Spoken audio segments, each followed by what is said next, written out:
Hello, welcome to all.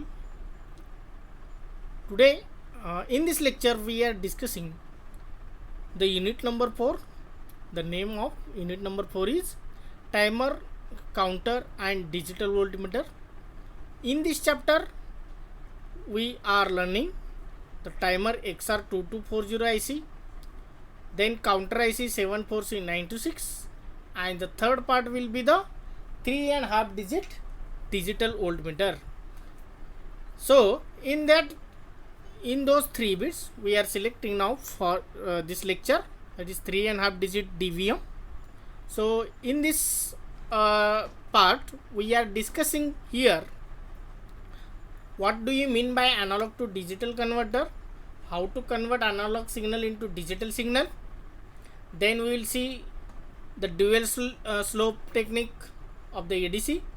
After that we will see how we can design the 3.5 digit DVM. What do you mean by 3.5 digit DVM? What should be the count we required? Then how to design that with the help of different ICs as well as different circuitry. So we will start now. So first of all we will start with analog to digital converter. So analog to digital converter is a one device or one IC which converts the analog signal into digital signal. So the device which converts analog voltage into a digital form is called as analog to digital converter, or in short ADC. So the resolution of this ADC depends on the number of bits. So if number of bits will be more, then resolution will be the more. Okay, resolution we can see indirectly accuracy. So accuracy means how it will convert exactly analog into digital. That will be determined with the help of the term. That term is named as resolution. So there are the many types of ADC. We will see what are these types. So parallel comparator ADC, single slope ADC, dual slope ADC, successive approximation ADC. So in the most of the devices successive approximation technique is used, but for our design we are using the dual slope analog to digital converter. So let us start with what do we mean by this dual slope technique. So we are going to design the digital voltmeter using this technique only. So before designing the DVM, what do you mean by dual slope technique, that we have to understand. So we will start with that dual slope technique.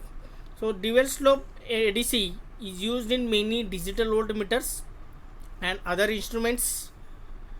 So why we are using this technique? Because of following advantages such as good accuracy, low cost, and immunity to temperature. Means there should not be much effect of temperature on this device.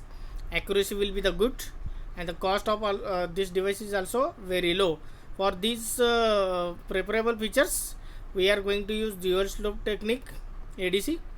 The block diagram of dual slope ADC is shown in the figure A, which is shown in the next slide. I will show it. So it consists of integrator circuit. We know already, we learned in LIC subject, by using op-amp we can design the integrator circuit. Then comparator, that is also designed with the help of 741 op-amp. Then counting and display circuit. The counting and display circuit is nothing, already we discussed about this one. The counting and display circuit consisting of BCD counter or decade counters, then latches, then there will be the 7 segment display to display what should be the exact count. So control and switching circuit. Control circuit is used for generating the reset signal as well as latch enable signal. And then switching circuit we can design with the help of AND gate. So these all are the important parts of this digital voltmeter using dual slope technique. We will see one by one. The integrator circuit operates in inverting mode, means the input we are applying at the inverting terminal of the op-amp. So whatever may be the output, it will be the just a negative of the input. example, a voltage of 2 volt is applied to resistor R, which causes a constant current flow. As the resistor is fixed, and if you are applying a fixed voltage, then obviously it will give the constant current, and that is applied to the inverting terminal of the op amp. The output of the integrator is here output is not mentioned. The output of the integrator is negative going linear ramp. So we will see the block diagram. Here the block diagram is shown here. So here two inputs are applied with the help of switch. So at a time we can only press one switch. We can apply 1 volt, one input signal for the integrator. At the negative terminal, that is at the inverting terminal, input is applied. S1 is the switch. When we are pressing S1, it will takes the input supply, analog input, that is V in. It is not fixed. When we are using the V reference, that is negative, shown here. So when switch S2 is pressed, it will take the negative supply. So capacitor and resistor will determine the output of the integrator circuit. As already we know how it functions. So what should be the output here? It should be the linear one, that is a negative going, because input is applied at the negative terminal of the op amp. So we will see. Next part will be the comparator here. So comparator will compare that output of the integrator with another input which is applied at positive terminal, that is 0. So ground is connected, positive terminal is connected to ground, means it will compare with the 0 value. So next will be the Zener diode to keeping the output constant. So AND gate is shown at the one of the input.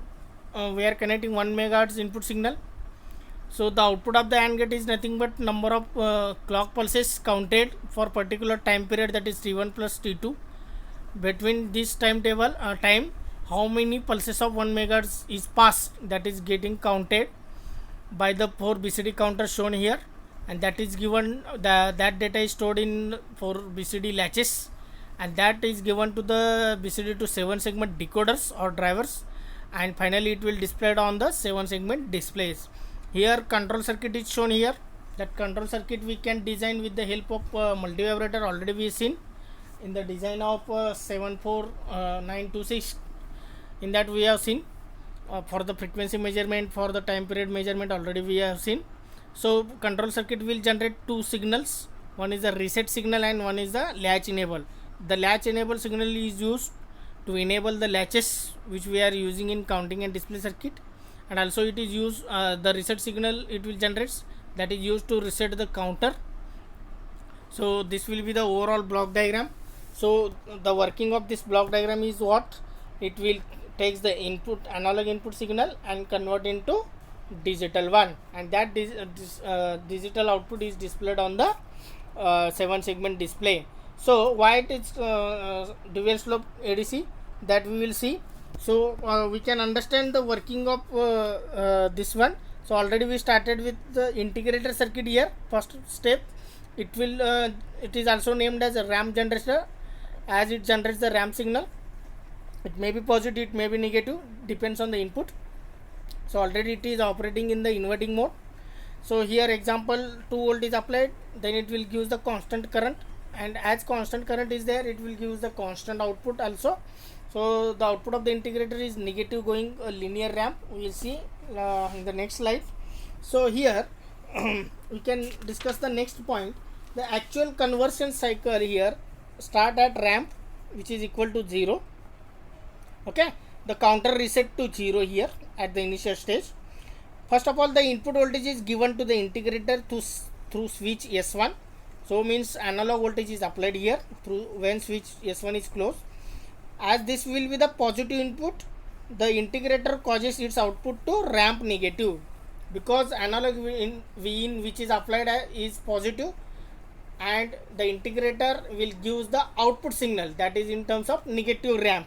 So negative ramp will be the output here. So as the output from the integrator is connected to the negative input of the comparator circuit, so comparator output will be obviously high, because positive terminal is connected to ground and negative terminal takes the negative output. So as therefore the comparator will give the output high. as the comparator will enables, as comparator output is high, it will enable the AND gate, and this will give the clock pulses into the counters. Means during that time period T1 plus T2, how many number of pulses of 1 megahertz signal is passed, that will be counted by that AND gate, and that is given to the counter for the measurement. Okay, the integrator output is allowed negative for fixed number of count, that time is T1 for two different voltages. So when counter reaches to fixed count, the control circuit resets the counter to 0 by detecting the most significant bit, and after that the switch is connected to the negative reference voltage. So as negative input voltage is connected, now the capacitor will charge in opposite direction. Due to that, integrator output to ramp becomes positive in for the time period T2 now. Okay, so what will happen here? When the MSB bit is detected, now the switch is S2 is getting closed. As switch S2 is getting closed here, minus V reference is connected to the integrator, and the output of the integrator will be now positive going ramp.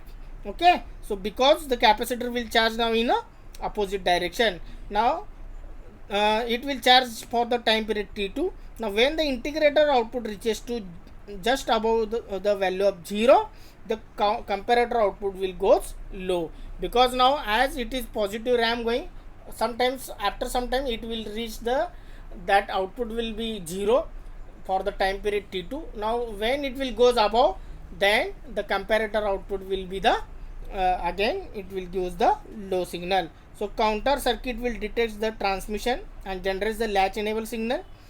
So as latch enable signal is generated, the counter output will reaches to the latches. The latch will stores for a particular time period for temporary. It then resets the counter to 0 and changes the switch position to start another conversion cycle. So this will going to continue. So we will discuss with now with the help of equation. Now the slope of the negative going ramp can be determined. So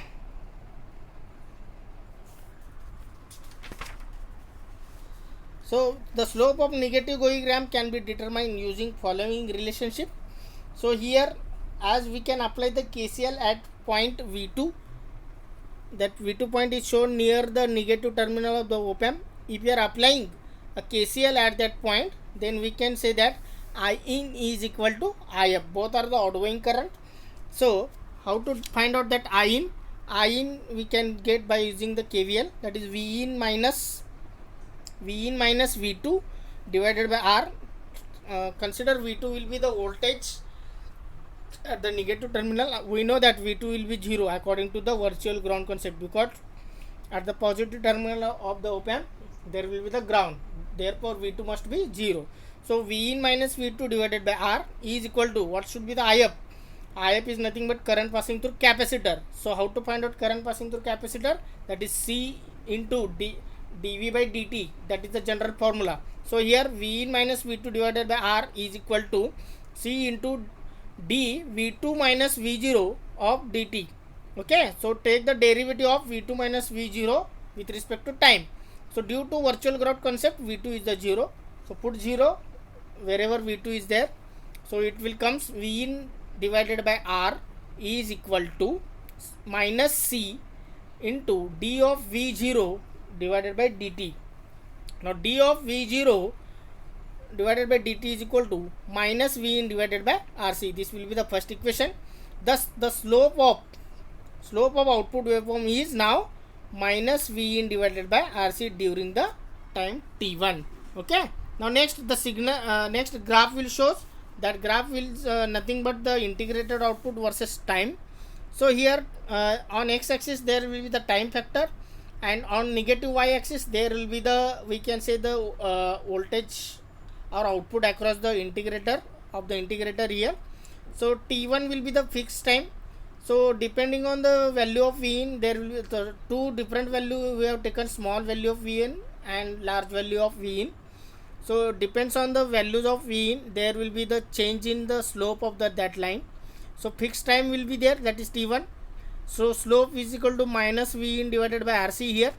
So T2 is also shown here. Next next graph will be the timing diagram of voltage conversion, how it will convert the analog into digital one. For that it will takes the total time T1 plus T2.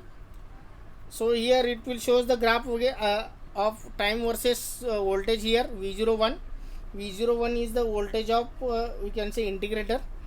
So total when switch S1 is closed for time period T1, it will counts how many pulses of 1 megahertz is passed. After most significant bit is detected, S1 will off and S2 will on. So after that it will counts and it will generate the two signal, latch enable as well as the reset signals. When final count is will be there, that time will be the T1 plus T2. So during T1 plus T2, how many clock pulses of 1 megahertz signal is passed, that will be gets counted and it will give the signal for the next part, that is the counter and display circuit. Okay, now next one. So the integrator output is as negative going ramp during the time T1. So we can say that V0, that is V0 is equal to minus V in divided by RC into T1. So to get back up to 0, integrator must ramp up the same amount of voltage during the period T2. So V0 is equal to now minus V reference divided by RC into T2. So equating equations, these two equations second and third. So we can say V0 is equal to V0. So minus will get cancelled. So RC will get cancelled. So V in into T1 is equal to V reference into T2. So T2 time period we have to determine, as T1 will be the fixed, we can easily find out.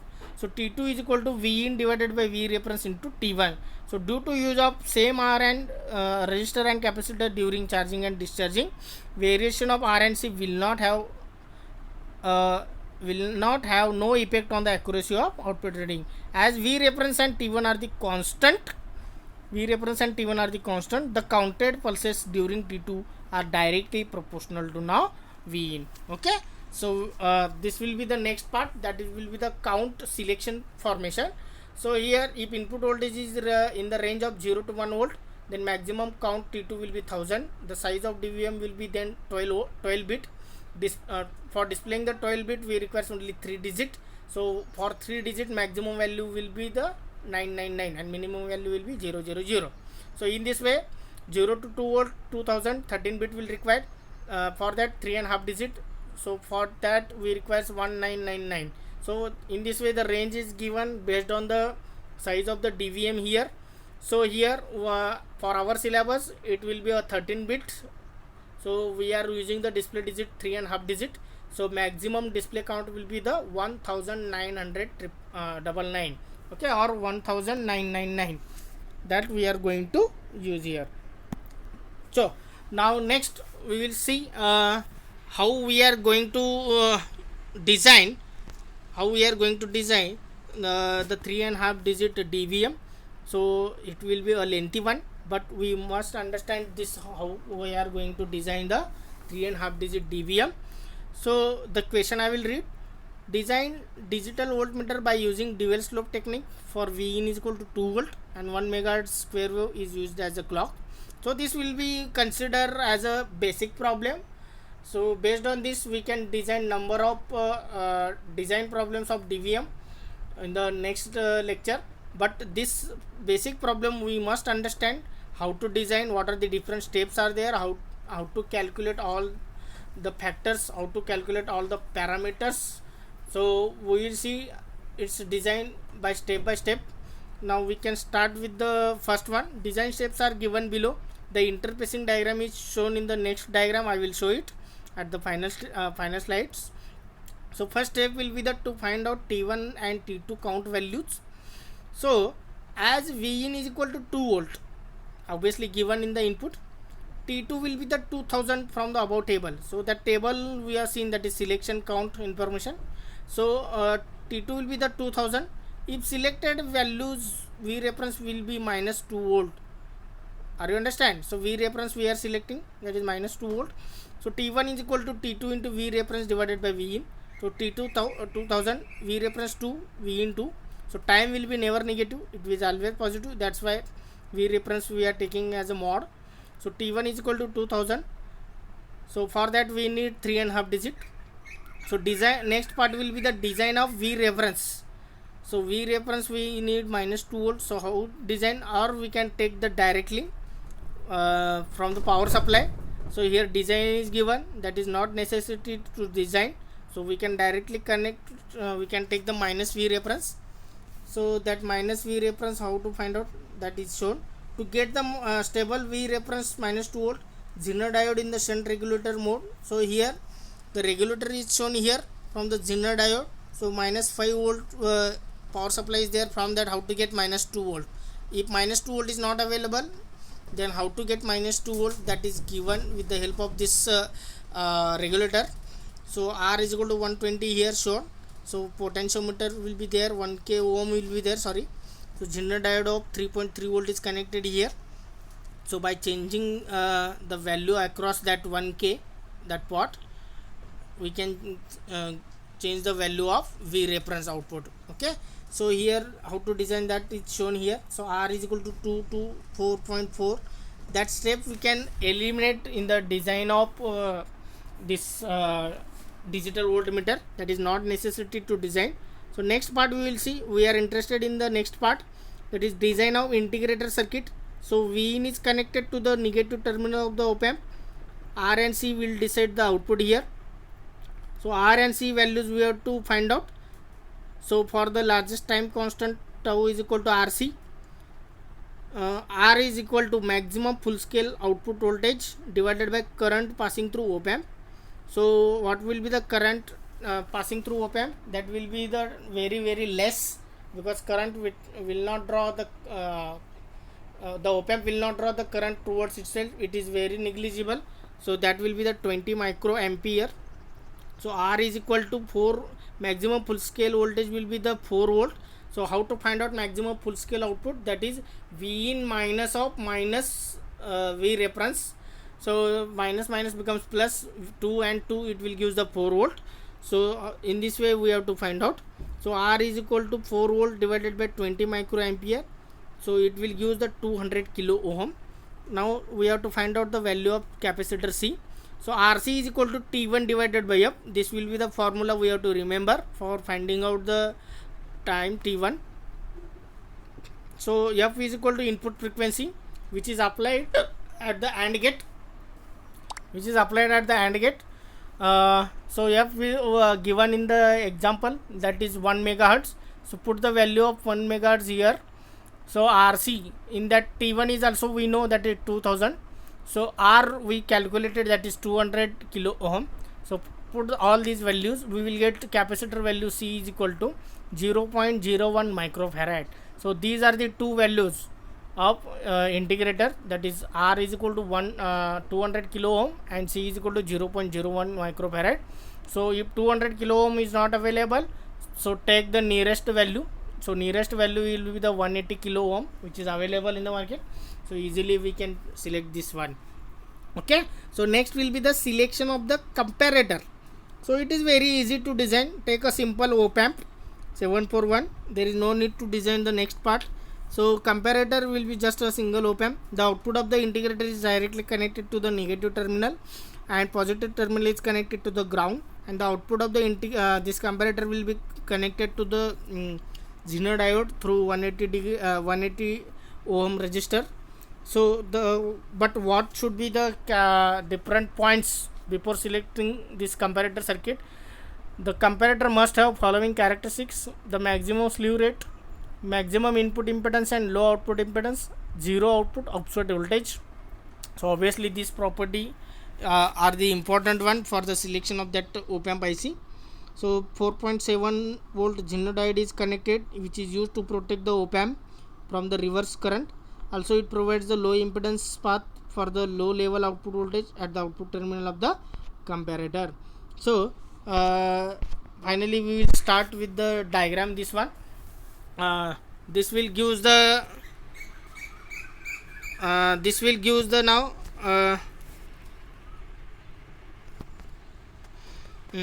we can say these are the steps here. So we have designed the DVM here with the help of Dewar slope technique, with the help of this we can say the 1 megahertz frequency signal we are taking from the crystal oscillator, that already we know. Crystal oscillator we learned in the design of PLL in the unit number 3. Also we use that one in the design in the measurement of frequency, measurement of time period. So here counter circuit is shown here. JK flip flop will be there, then two multivibrators are there, which is used as a control circuit to generate the control signals. AND gate is used as a switching circuit here. The integrator is shown here, comparator is there, everything is there. So here analog 4 volt is applied here, maximum that is given here. S1 to the S1 it is connected here. R and C value we already designed, that value you have to put here after drawing that diagram.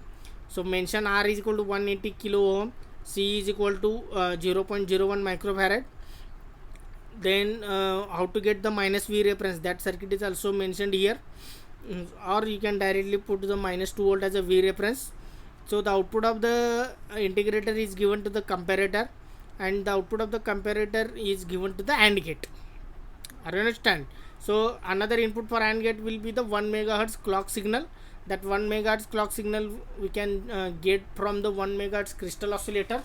So that crystal oscillator circuit is drawn here. So the output of the crystal oscillator will be the 1 megahertz signal that is given to the AND circuit. So the AND gate will give the number of clock signals counted in that time period T1 plus T2, and that is given as a X signal for the counter circuit. I understand. So counter circuit, counter and display circuit I will show in the next slide. So this first part will shows how we can generate the clock signal, how we can generate the control signals, latch enable as well as reset signals. So here power and reset circuit is shown here. So JK flip flop 7476, that will give the time period, that will be the time period T1 and T2. It will generate the window for that. Addition will be the T1 plus T2. So next one, the 74123, which is multivibrator, it will generate the two control signals. One is the latch enable Y signal, and one is the reset signal, that is named as Z. Okay, so three inputs will be there, X, Y, Z. X is the clock signals, number of clock signals which is to be counted. Y signal will be the latch enable, which is used to enable the latch, and Z signal will be the reset signal, which is used to reset the counter circuit. Means this first part will use to convert analog voltage into digital one, and next part it will generate the clock pulses, reset signal, and this latch enable signal. Okay, now B part will be the counting and display circuit, as we have seen in the block diagram. So counting and display circuit is this big much. So in the exam there is no need to draw this counting and display circuit entirely. We can just replace this total circuit by simple a block, and that block is named as 3.5 digit DVM. You just show the 7 segment display and put the value of 1999. Are you understand? So there is no need to draw this second part. We must need to draw the first part, which is used for generating the clock signal X, latch enable Y, and reset Z. That you have to draw. But whatever I am showing now in this figure B, that is no need to draw in the exam. Instead of that, we can replace it by a single block. That single block is known as 3.5 digit DVM. So still we have to understand what is that block. Here we can go from bottom to top. Here 74160, 190, these are the BCD counter, or we can say decade counter here. The clock signal X is connected to here to the clock pin of each and every here. So the first that is also connected as a CEP here.